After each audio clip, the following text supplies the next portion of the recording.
Hello everyone, आज के इस वीडियो में इन सभी शब्दों का सही प्रयोग सीखेंगे, जैसे which one, what kind, for home, what about, what if, although, what ever, how many. ऐसे कई सारे शब्द हैं जिसका कि आप विद एग्जांपल्स इस वीडियो में कंप्लीट प्रयोग सीखेंगे। जैसे पहला है व्हाट टाइम, और व्हाट टाइम का मतलब है कितने बजे। जैसे आप किसी से बोलते ना कि कितने बजे तुम वहां जाओगे, कितने बजे तुम मुझसे मिला, कितने बजे तुम लोग स्कूल जाते हो, तो यहाँ पर कितने बजे जैसे बोलते हैं उसके लिए अंग्रेजी में शब्द है what time.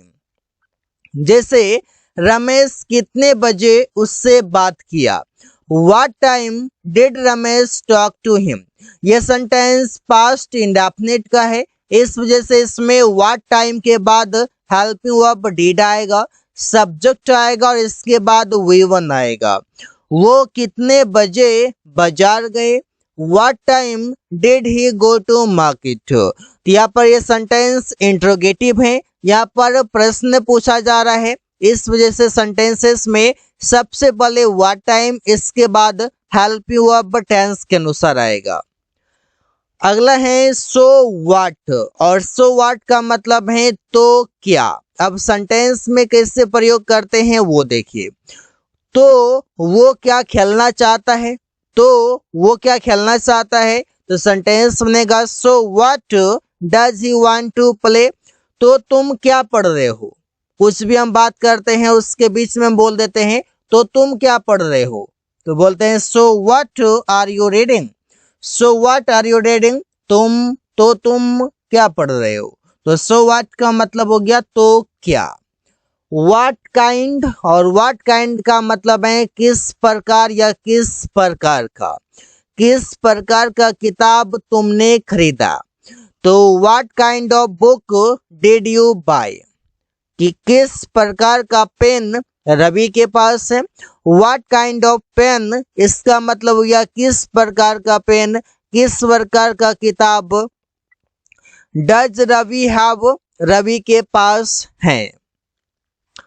How far, how far का मतलब है कितनी दूर। जब भी आप दूरी की बातें करते हैं, जब भी आप डिस्टेंस की बातें करते हैं, उसमें आप प्रयोग करते हैं हाउ फार का। जैसे तुम्हारा घर यहाँ से कितना दूर है, आप अगर किसी से पूछते हैं तो वहां पर आप बोल सकते हैं how far is your house from here.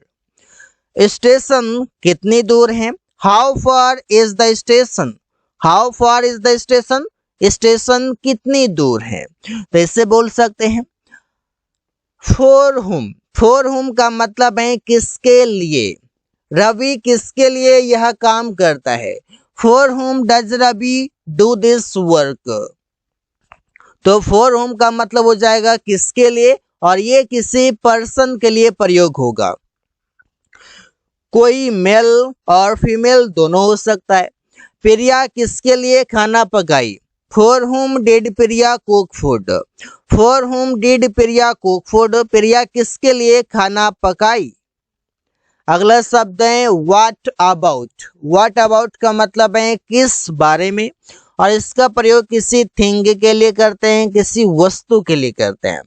वो किस बारे में बात कर रहा है। What about is he talking, मतलब किस टॉपिक पर बात कर रहा है, टॉपिक क्या है, चाहे वो करप्शन हो, पोल्यूशन हो, या किस टॉपिक पर बात हो रही है। वे लोग किस बारे में सोच रहे थे, what about were they thinking. What about were they thinking, वे लोग किस बारे में सोच रहे थे। अगला शब्द है व्हाट इफ, और इसका मतलब है क्या हो अगर। इसे क्या हो अगर मैं वहां जाऊं, तो सेंटेंस बनाएंगे what if I go there. What if I go there, क्या हो अगर मैं वहां जाऊं। क्या हो अगर तुम लोग रवि के साथ रहो। What if you live with Ravi. तो व्हाट इफ के बाद कोई भी सेंटेंस आप बना सकते हैं, चाहे वो नेगेटिव रहे या फिर वो पॉजिटिव रहे, तो दोनों तरीके से आप बना सकते हो।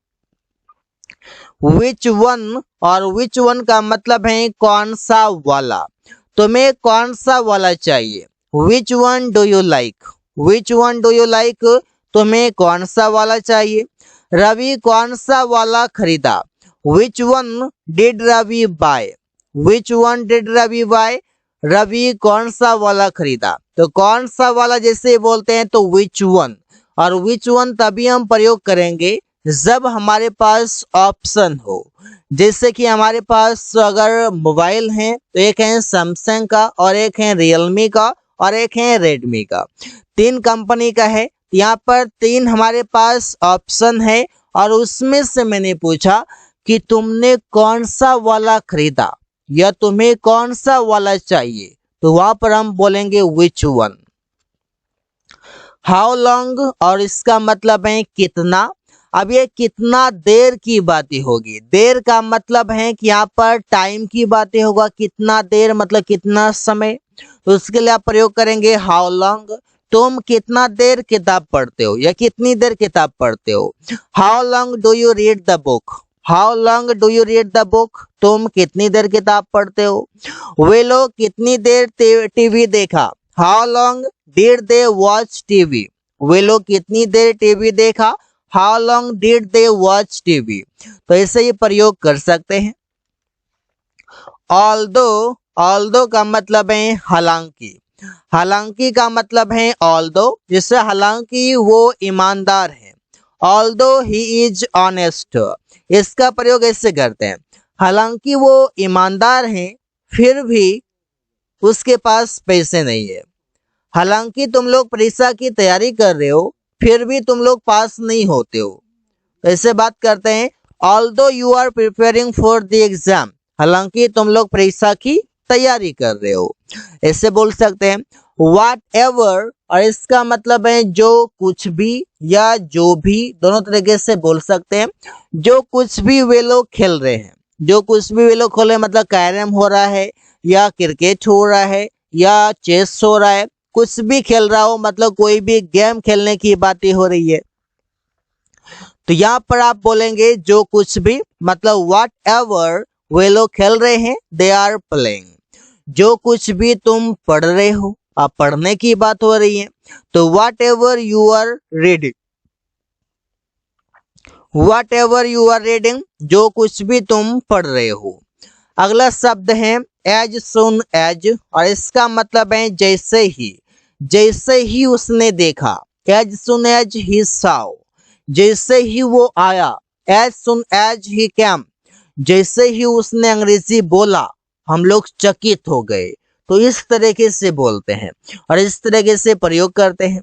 अगला शब्द है एज फार एज, और इसका मतलब है जहां तक, जहां तक मैं जानता हूं वो चोर है।